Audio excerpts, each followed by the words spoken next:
Bonjour à toutes et à tous. Bienvenue à la troisième partie de cette journée d'intervention, critique et perspective queer organisée dans le cadre de la Queer Week.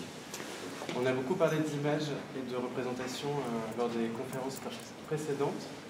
On va s'intéresser maintenant un peu plus au langage et à la traduction avec une conférence de Christopher Larcoche qui nous fait le plaisir de venir des États-Unis. Je tiens à remercier particulièrement Polychrome qui est à l'origine de cette conférence. Et je passe la parole à Renaud qui va vous dire un petit mot d'intro. Merci beaucoup. Alors moi je suis très heureuse de l'accueil de Béton Salon et de ce partenariat avec la Queer Week. Je vais dire vraiment très peu de choses sur Kay parce qu'il va assez longuement revenir sur son parcours et sur ce qu'il fait en fait dans le domaine de la traduction et de la linguistique. Peut-être juste pour situer, en fait on s'est rencontrés, donc Chris est prof de littérature portugaise à l'université de Massachusetts.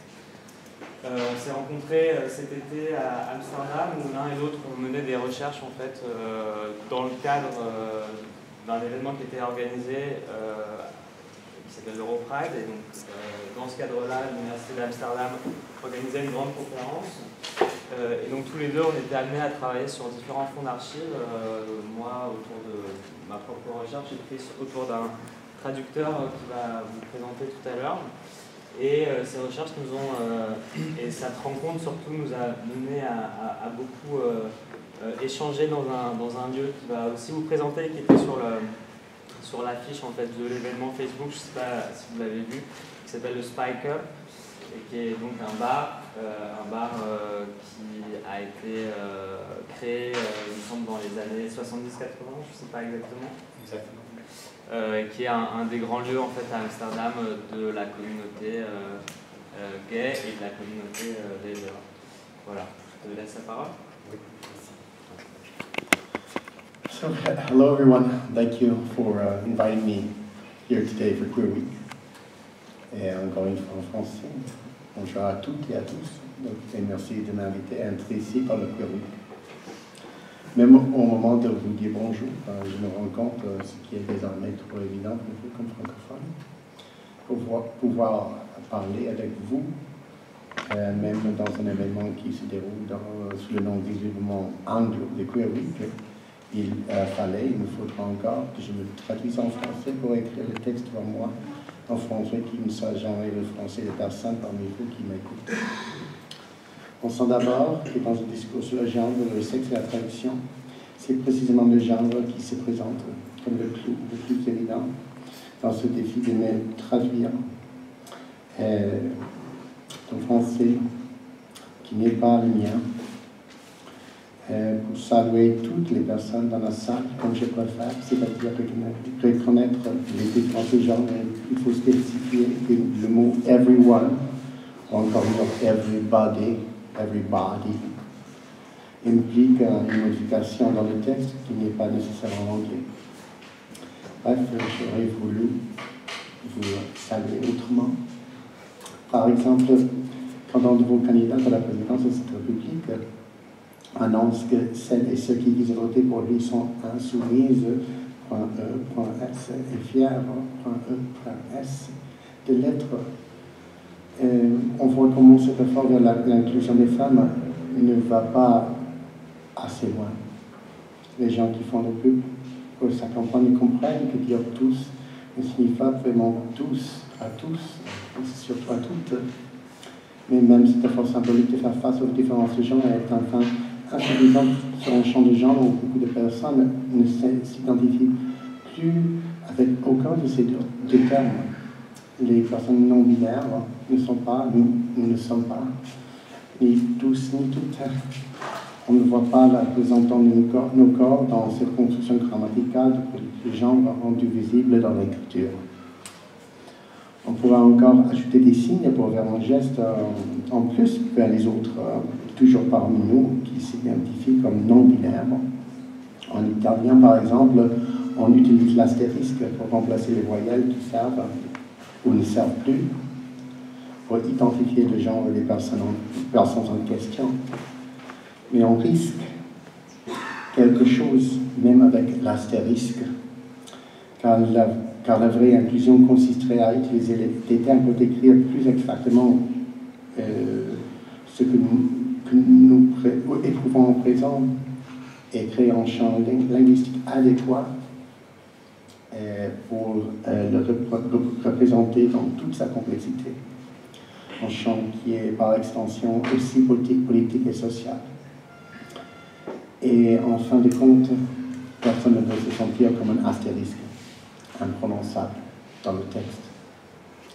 Alors, je vais essayer de donner cette conférence en français, c'est-à-dire mon propre français, qui comme Jacques Derrida nous rappelle dans son chef-d'œuvre Le monolinguisme de l'autre, ne sera jamais le mien, mais en certain français à la fois compréhensible et queer. Qu'est-ce que c'est parler en français queer? Pour moi, ça veut dire plusieurs choses. Ce n'est pas le français que j'ai appris à l'école, ni de ma grand-mère québécoise. Comme la philosophe Barbara Cassin dit du grec, philosophe et spécialiste des philosophies grecques. J'ai appris du grec et j'ai appris du grec. Moi, j'ai appris du français et j'ai appris du français. Ça veut dire, dans certains français en particulier, ma amie, un grand amour de ma vie, qui vivait ici à Paris avant de mourir du sida en avril de 1993 à l'âge de 35 ans. Et c'est à lui, à Joël Avis, que je voudrais dédier cette conférence, surtout parce que je n'en suis pas sûr s'il y a encore quelqu'un ici à Paris qui parle de lui, et sans lui, je ne sais pas ici devant vous parlant en français. Parce que, après tout, c'est toi, lui, que je dois ce français un peu queer que je parle.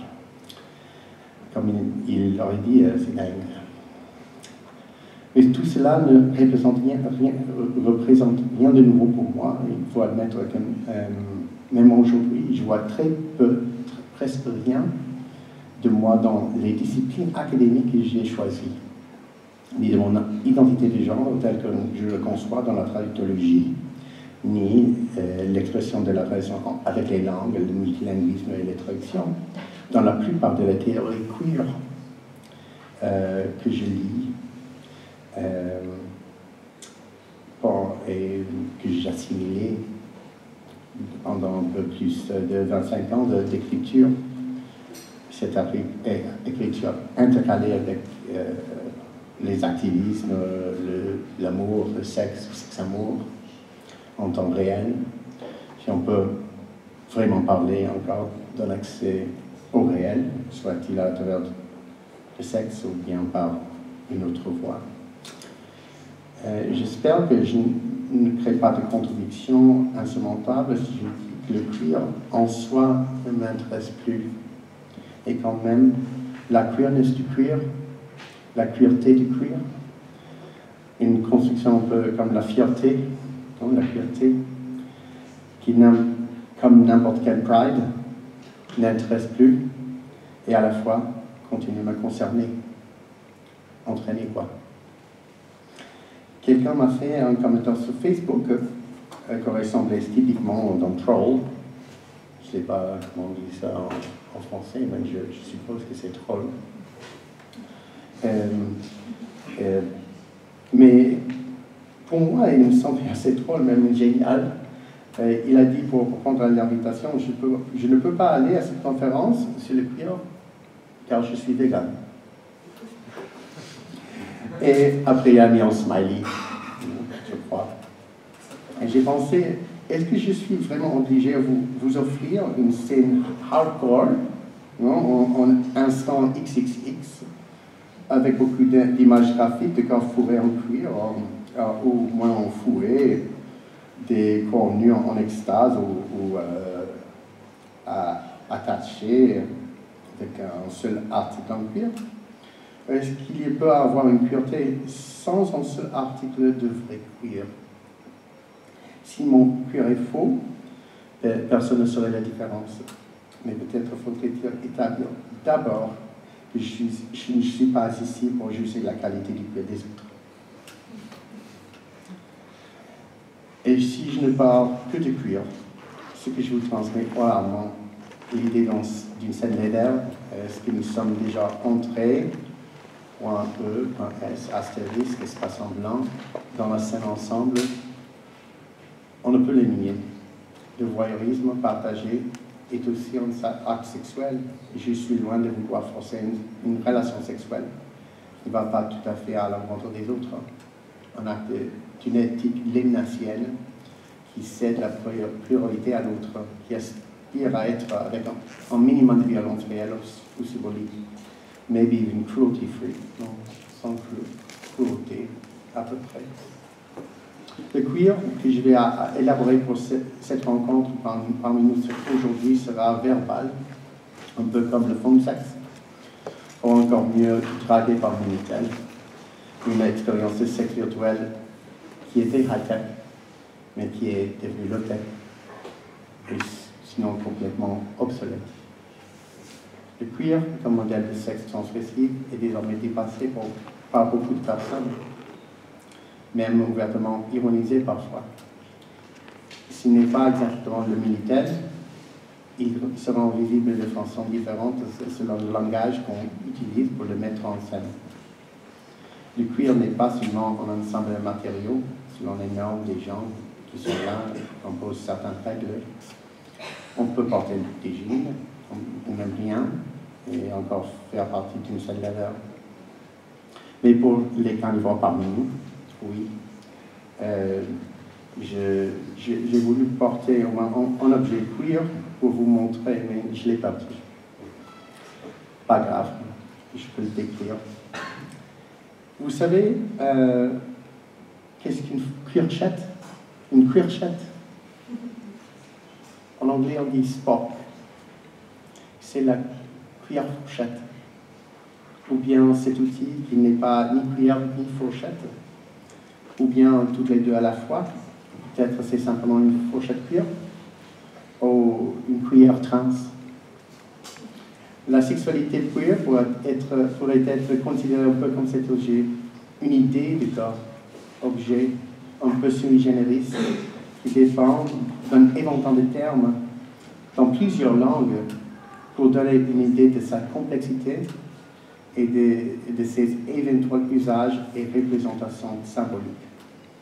En allemand, comme dans tant d'autres langues indo-européennes, il y a 3 genres grammaticaux, masculin, féminin et neutre. La cuillère est masculine, der Löffel. La fourchette, par contre, est féminine, comme en français, die Gabel.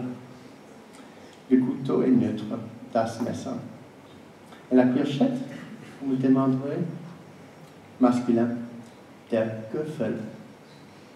Gabel, plus Löffel, c'est Göffel.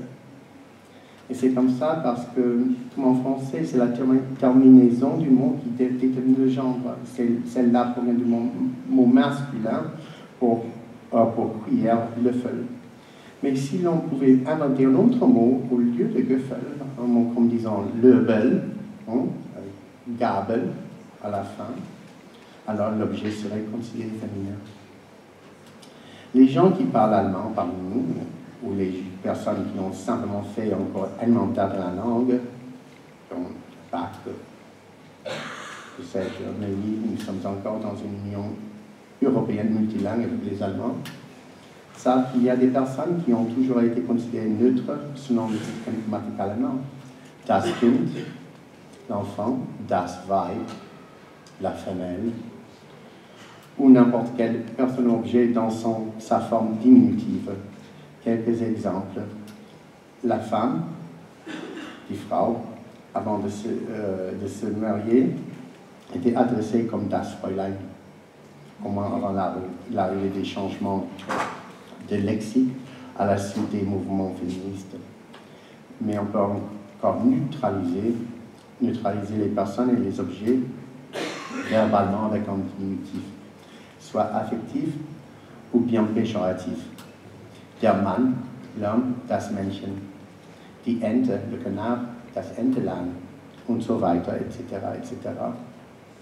Mais je me sens un peu comme si j'étais dans un séminaire de Jacques Lacan, où il promet de parler du sexe seulement pour annoncer que le sexe n'existe pas en réalité, ou prend l'année entière promettant constamment qu'il va parler du transfert, sans jamais arriver à le faire, mais avec l'intention mal cachée de provoquer le transfert avec cette expansion de l'essentiel en relation avec ses étudiants, qui étaient parfois en même temps ses analysants et parfois en même temps ses humains aussi. L'éthique professionnelle du monde occidental a changé, ne permet plus cette espèce de triple relation. Alors, je vais parler du queer en traduction, et je répète que je ne suis pas ici pour prôner un comportement ni sexuel ni linguistique, encore moins pour imposer une vision officielle et normative de ces pratiques. Je ne porte pas d'étiquette d'officier en queer, car je reste critique face au modèle prescriptif, et encore plus dans ces jours devant les jeux autoritaires, surtout au présent, qui soit déployé son charme sexuel, linguistique, politico-social. Comme dans la blague, on dit que le masochiste, c'est celui qui vient chez le sadique et dit « laisse-moi ». Et le sadique, c'est celui qui dit « non ». Bref, mon queer reste, comme il a toujours été, assez ironique et surtout auto-ironique. Éthique queer de la première personne. Je veux parler de ce terme que j'ai développé pour parler du rôle de l'activisme personnel, de la recherche personnalisée dans l'académie. Il y a une interdiction très forte de parler de soi dans un milieu académique.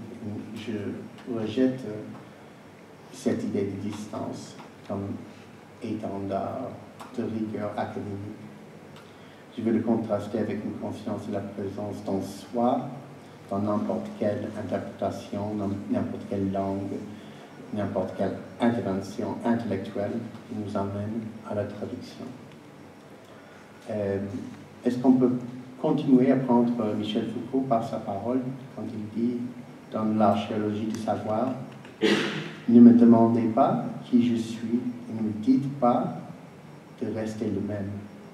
Peut-être on pourrait analyser cette citation ensemble. Au contraire, peut-être il est impossible de prendre sérieux la première partie de cette exigence s'il n'était pas pour la deuxième partie qui qualifie la première partie. Ne me dites pas de rester le même. C'est ça que je veux dire quand je parle de la queerness de la traduction, ou la queerté de la traduction. Dans le moment de la traduction, soit-elle de l'autre ou bien de nous autres, l'idée de notre identité est décentrée. Nos paroles paraissent un peu déplacées. Nous ne sommes plus les mêmes.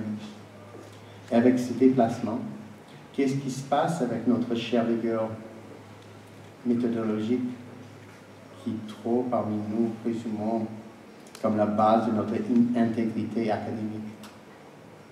Il faut comprendre cette rigueur comme une politique d'exclusion, au moins dans sa pratique, parce qu'il y a toujours des effets collatéraux, la marginalisation de voix et leur mode de discours, souvent le produit de modèles culturellement spécifiques, langue maternelle, ethnie, et on perd l'impact de ces discours quand on les soumet aux normes discursives conventionnelles, surtout à l'université, dans sa présente incarnation néolibérale. Cette résistance de ma part face à cette normatisation pourrait paraître de moindre importance si je ne parlais pas de la traduction queer, la traduction dans le contexte des sexualités non normatives et les identifications de genre non binaires. Ne serait-il pas un peu naïf de s'engager avec ces alternatives souvent considérées perverses par beaucoup de mes collègues, tout à la fois ignorant les discours disciplinaires et autoritaires de rigueur qui imposent constamment une série d'hypothèses beaucoup plus perverses et invasives sur nos corps et nos discours. Je vous demande, quel de ces deux fétichismes, l'un marginal, l'autre institutionnel, le fétichisme université néolibéral, est le plus pervers à votre avis? Maintenant, je vais parler un peu de James Holmes. Il est le père Leather de la traductologie. Il a établi, il a fondé la traductologie, ma discipline académique. Il était un homme Leather d'Amsterdam, mais il y a très peu de mes collègues qui veulent répéter et reconnaître cette dimension de son activité de vie. Il traduisait la poésie néerlandaise à l'anglais et aussi des romans plus importants de l'époque d'après-guerre avec son compagnon de vie, amant, Hans van der Merle. Il a développé beaucoup de recherches théoriques sur la traduction qui est devenue notre discipline de traductologie, ou Translation Studies, études de traduction. Il était un poète, pink poet, poète rose, mais aussi leather poet, poète queer. Il a fondé la première librairie, cofondée la première librairie gay lesbienne à Amsterdam, Vrolijk, et maintenant faite plus de 35 ans d'existence. Il a fondé aussi avec ses collègues la discipline des études queer aux Pays-Bas, Homo Studies. Alors, dans ce contexte d'activité, activisme littéraire, culturel, sexuel, il n'a jamais considéré important obtenir un doctorat. Il semblait préférer l'image de l'institution académique au centre de pouvoir, puissance, autorité, prestige. Et vêtu en leather, c'est pas évident que ces centres l'auraient accepté. Mais ils avaient cette priorité et les autorités avaient d'autres priorités. Mais la chose que je veux affirmer, c'est que ma discipline a été vêtue en cuir depuis sa fondation. Et la traduction comme discipline a toujours été un peu queer aussi. Et c'est pour ça que je veux présenter encore une fois à ma discipline de traductologie notre parent gay, non pas traditionnel, un leather daddy d'Amsterdam.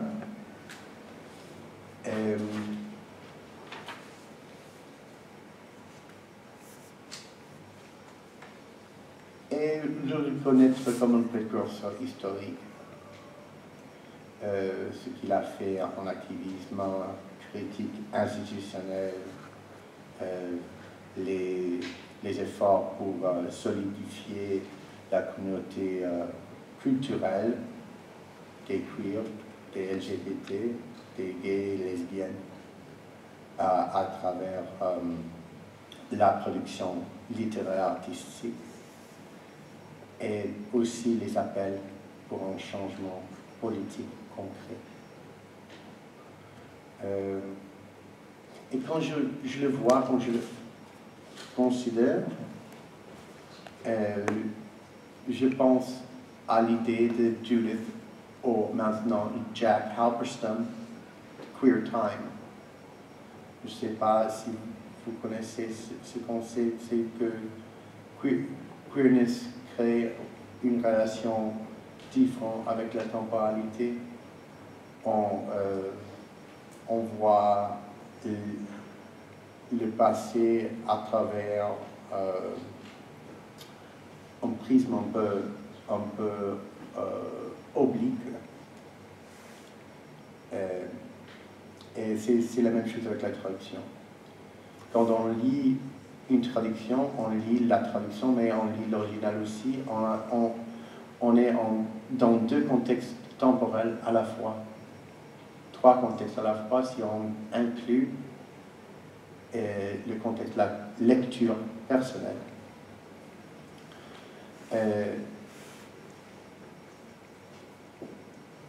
Alors, James Holmes, comme traducteur, a traduit beaucoup de poésie du néerlandais, mais aussi du latin, des poèmes de Martial. Et il a fait une chose très intéressante avec ses traductions, parce qu'il a mis ses poèmes de Martial dans le contexte d'un letterbar d'Amsterdam. Il a fait le choix de faire une traduction très libre, et ça, c'est un bon exemple de ce concept de queer time de Halberstam. Il y a aussi des poèmes écrits par lui qui parlent de la traduction et sa queerness. Il y a un poème que j'ai trouvé dans l'archive où il écrit « I strive to translate you ». Il écrivait toujours en anglais quand il écrivait ses propres poèmes. I strive to translate you. Some parts are easy, but there are parts of you that are as untranslatable as a perfect poem. Alors, je traduis, je fais l'effort de traduire. Il y a des parties de toi qui sont faciles, mais il y a aussi des parties de toi qui sont tant intraduisibles comme un poème parfait. Alors, dans ce poème, on voit clairement qu'il voit une connexion entre sa propre œuvre littéraire et ce qu'il fait professionnellement, et entre le sexe et l'expression personnelle.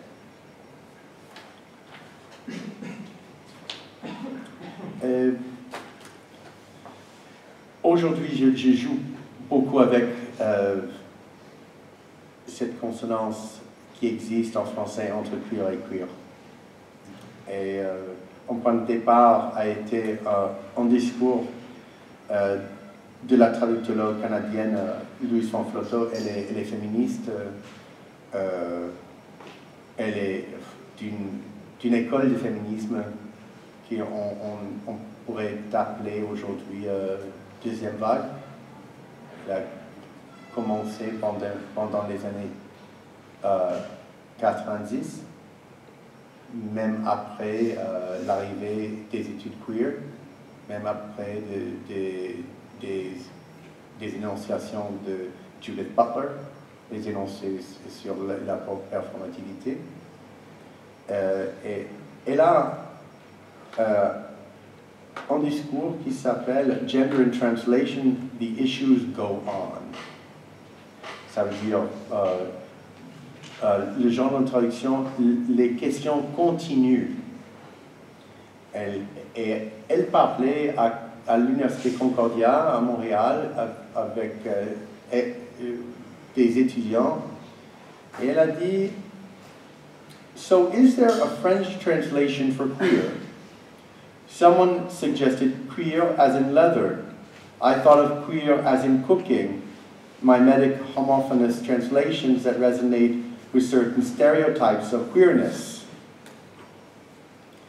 Alors, ce qu'on voit ici, il me semblait un peu de la méconnaissance, un peu de catéchèse, qui peut émerger des jeux de mots qui sont tellement propres à la langue française. Mais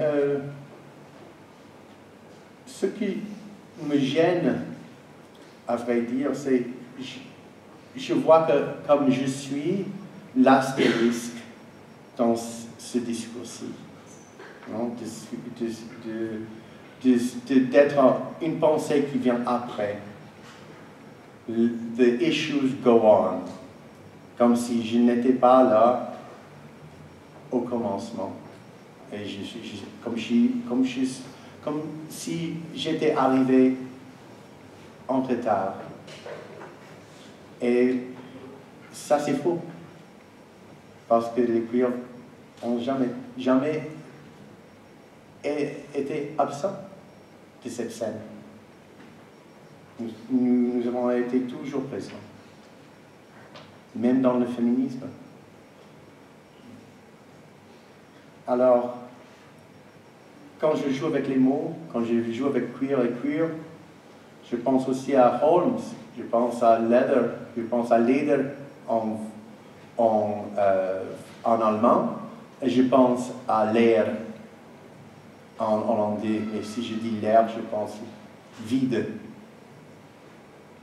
Alors, Leder, l'air, queer, Nederland, Lederland, il y a beaucoup de fluidité ici avec laquelle on pourrait jouer, même avec le concept de discipline, la discipline académique, mais aussi la discipline du queer. Et chacune de ces disciplines porte avec lui ses propres formes de plaisir ou de douleur. Alors, ce que je vois ici, queerness, si la pureté, queerness, pouvait signifier la même chose à tout le monde, ça ne serait pas queer. On ne peut pas totaliser la queerness. Et si la modèle vise à former une seule définition, ça cesse d'être queer. Alors, quant au bar, dans le bar Spiker, où on a été ensemble cet été, ça c'était le bar de James Holmes. Alors pour moi, c'était pas seulement un lieu de relais, c'était aussi un lieu d'étude, de voir comme cet espace avait changé avec les années. Dans l'époque de Holmes, il faisait beaucoup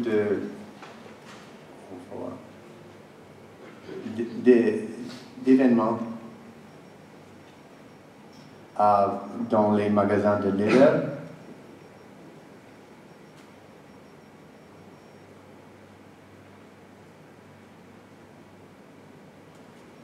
Rob Meyer était un grand ami à lui. Rob Meyer avait le plus grand magasin de cuir à Amsterdam. Il avait aussi une filiale à New York. Il est mort d'ici là aussi. Quand il est mort, De Gay Grant, qui est une revue, on dirait assez bourgeoise, donc à Amsterdam, ils ont remplacé la photo de Rob avec la photo de James Holmes. Comme si tous les hommes leather étaient la même personne. Mais ils étaient beaucoup dans le même milieu.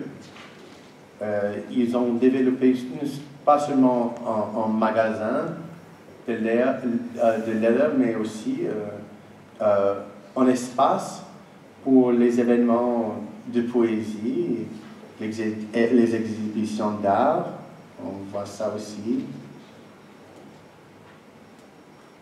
avec Nigel Kent. Alors,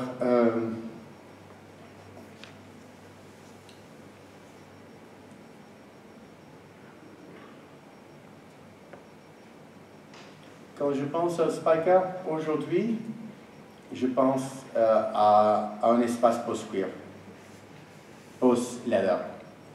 Il y a beaucoup de personnes qui ne sont pas de ce milieu, qui ne partagent pas les pratiques sexuelles avec les autres clients, qui sont là pour la vie sociale. Et aujourd'hui, c'est un groupe de gens qui fréquentent le bar qui sont très très divers. On voit la diversité. Mais qu'est-ce qui s'est passé? Il est mort du sida aussi en 1986 et on voit un changement dans la scène d'Amsterdam comme plusieurs autres villes occidentales.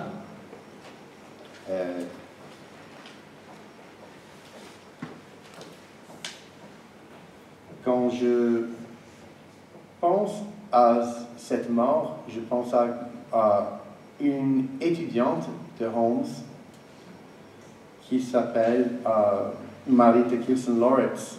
Elle avait un grand archive de matériaux et j'ai passé beaucoup de temps avec elle lisant ces matériaux.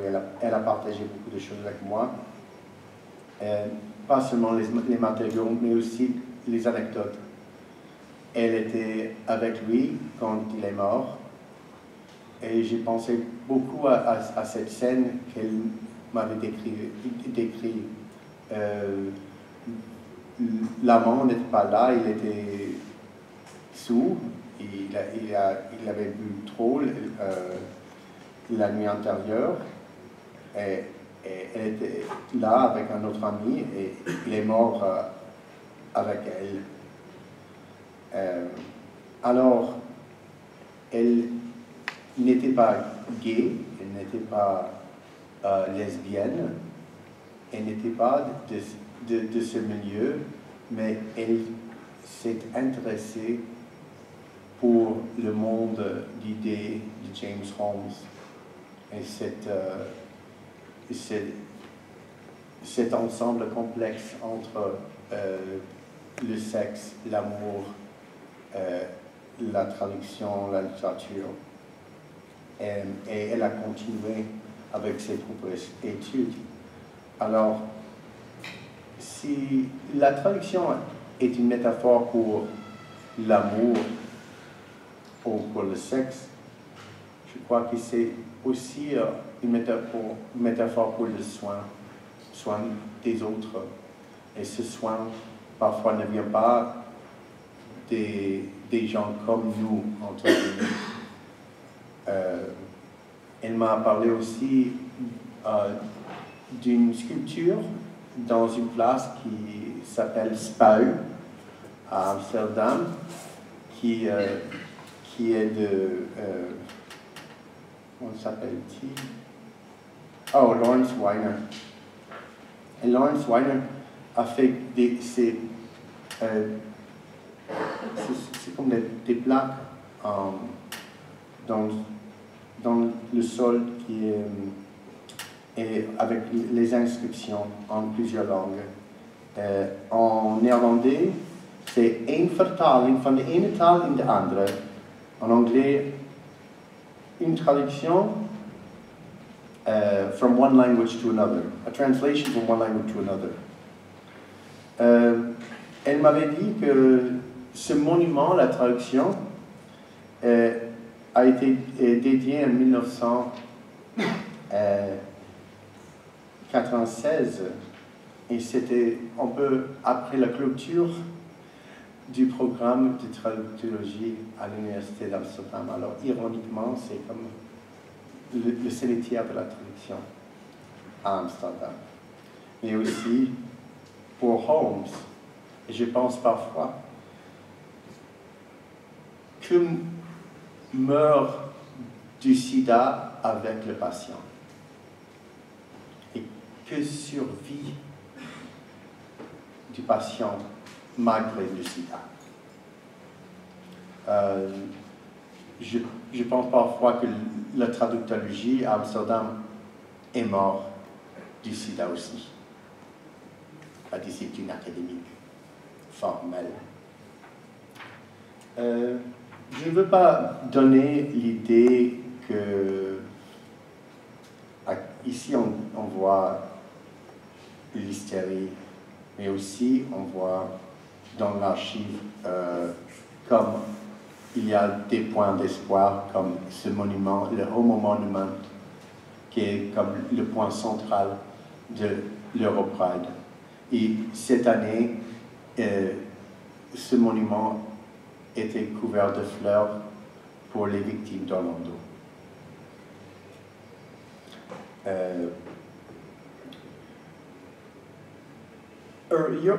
L'Europride, cette année, on voyait beaucoup de diversité, une diversité qui n'existait pas pendant l'époque de Holmes. Il fallait faire face à cette faute de diversité dans l'œuvre de Holmes et ses efforts parfois insuffisants de décrire un monde hors ses propres limites culturelles et linguistiques. Il y avait une ouverture d'un bar pour les gens ethniques. C'est déjà assez problématique à Amsterdam pour les gens de couleur, pour les gens d'ailleurs. Et James Holmes est allé là pour lire un poème et il a répété tant de clichés dans ce poème sur le fait que nous sommes tous de la même couleur dans la pénombre. J'en suis pas sûr si c'est vrai. Et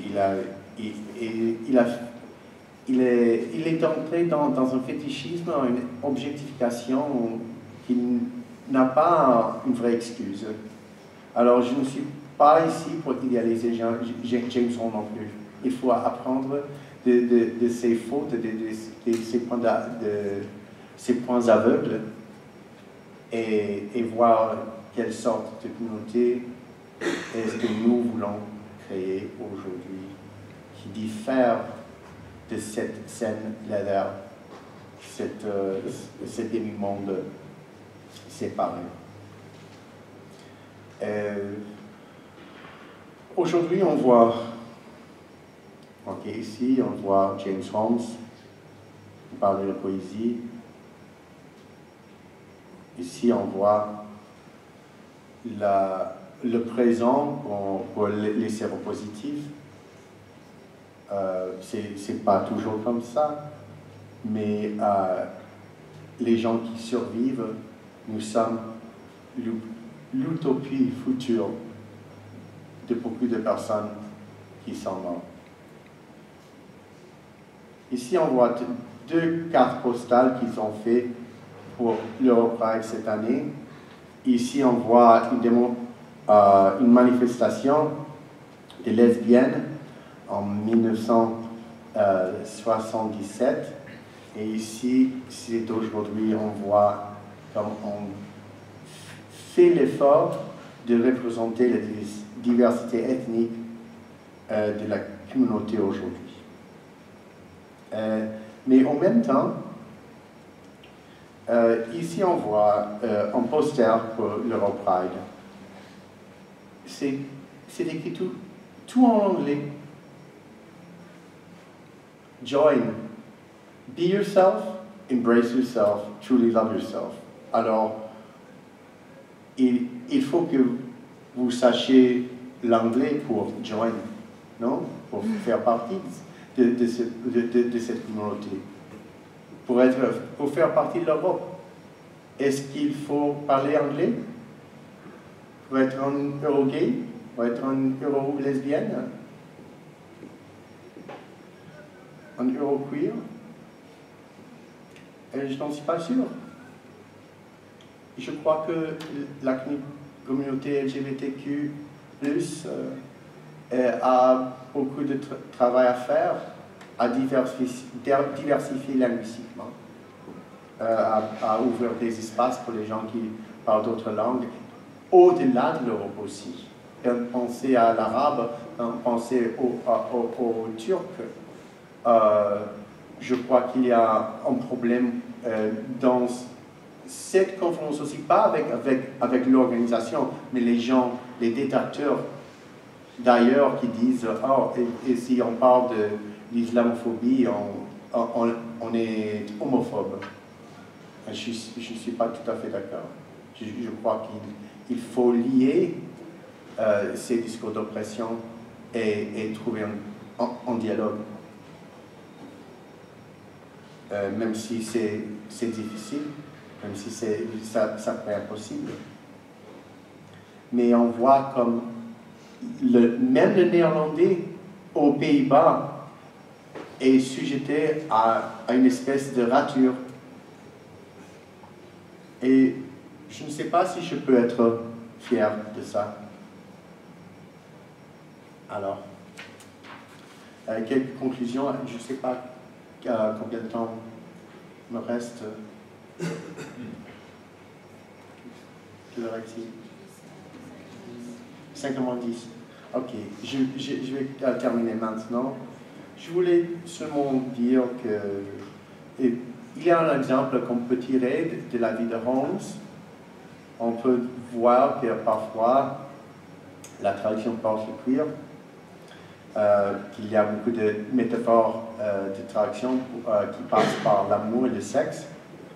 On peut voir comme la traduction est mort du sida et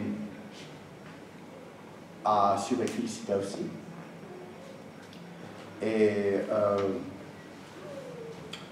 on voit aussi que chez nous, il y a beaucoup de travail à faire pour diversifier notre champ linguistique. Parce qu'on va apprendre, on va enseigner les langues et les cultures dans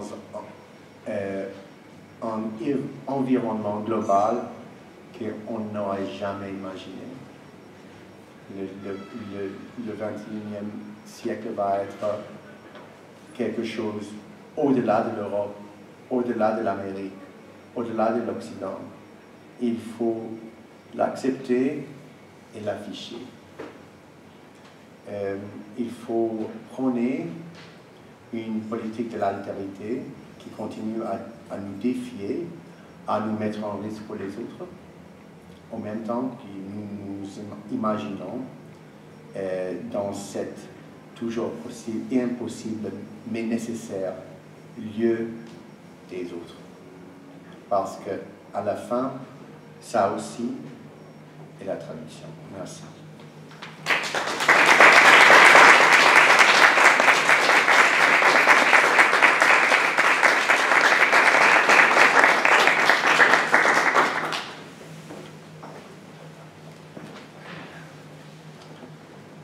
Est-ce qu'il y a des commentaires?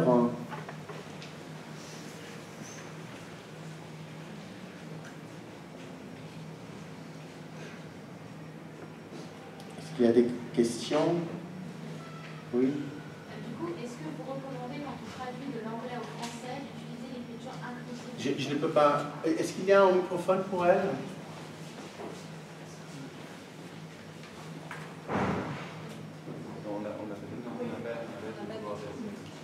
Est-ce que vous pouvez parler haut? Est-ce que quand on traduit de l'anglais au français, vous nous conseillez d'utiliser l'écriture inclusive? C'est à vous à me dire ça, parce que je ne traduis pas. La première fois que j'ai traduit de l'anglais en français, c'est pour cette conférence. C'est la première fois que je parle en français devant les auditeurs comme ça.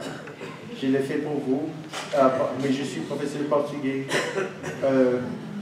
Pour moi, l'anglais est une langue académique, le portugais aussi maintenant, et le français. Je lis en français, mais je parle très peu de français dans les milieux académiques.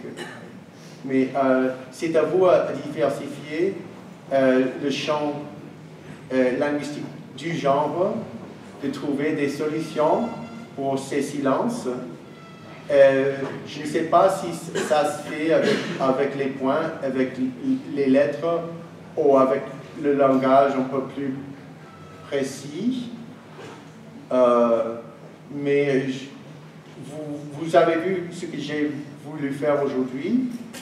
Et je ne sais pas si c'est un modèle pour vous, parce que c'est les gens qui utilisent le français dans leur jour à jour sont ceux et celles et les autres qui devraient décider.